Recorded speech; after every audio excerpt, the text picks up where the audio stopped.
Senhor presidente, eu quero aqui, primeiramente, ocupar essa tribuna e que me peço licença aos professores para também elogiar e agradecer uma parte significativa da base do governo aqui nessa casa, do governador Marconi, que conseguiu travar a PEC dos gastos.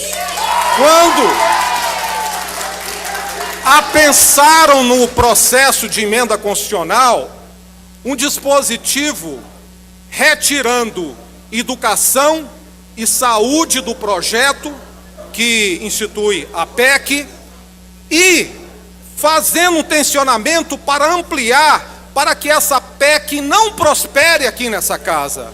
É por isso que a PEC não foi colocada em votação até hoje, muito em função da pressão dos servidores públicos que estão aqui, mas também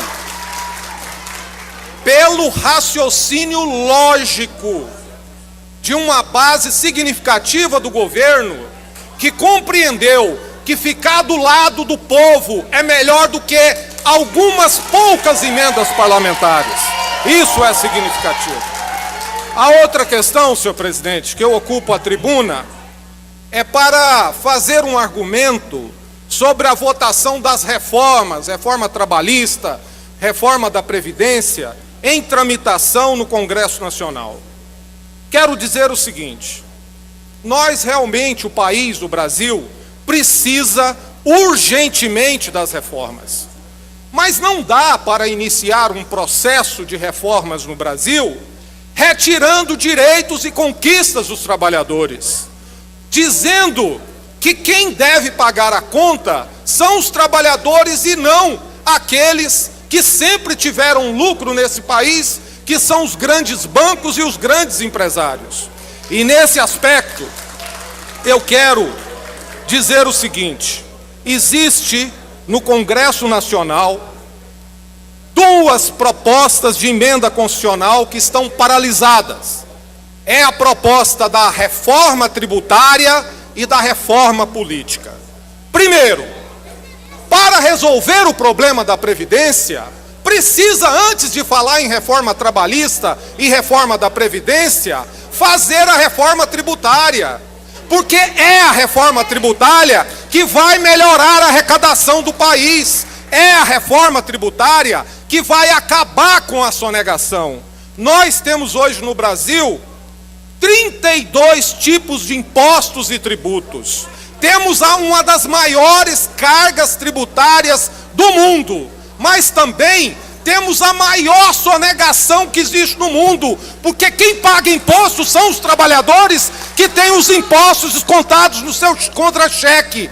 Quem paga impostos são os pequenos e médios empresários que têm uma das maiores alíquotas sobre a produção existente no mundo. E quem sonega, principalmente a Previdência e o INSS, são as grandes corporações, são os grandes bancos, são aqueles que sustentam o governo de Michel Temer, que encastelou naquele palácio da Alvorada para tirar benefícios do povo trabalhador, do povo que produz. Mas é importante ressaltar uma coisa: não são apenas os trabalhadores que estão decepcionados com esse governo. Setores produtivos que antes vendia no comércio e na indústria porque a população tinha poder de consumo, hoje também estão descontentes. E eu quero terminar o meu pronunciamento dizendo da grande incoerência da votação da Previdência ontem. Conseguiram colocar como aposentadoria especial a Polícia Federal e a Polícia Legislativa e tiraram da aposentadoria especial os professores e também